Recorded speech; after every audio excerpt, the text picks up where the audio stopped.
Перед нами картосхема. Що ж на ній зображено? На ній зображено територію Київської держави станом на початок X століття.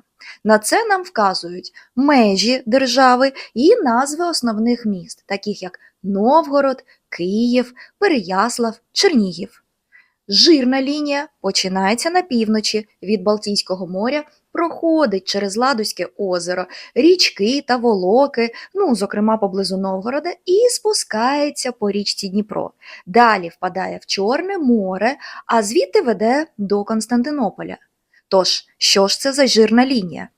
Це військово-торговельний шлях із варяг у греки. Він був ключовим середньовічним торговельним маршрутом, що з'єднував землі Скандинавії, тобто землі варягів. Саме так на Русі називали вікінгів, з Візантійською імперією, тобто греками.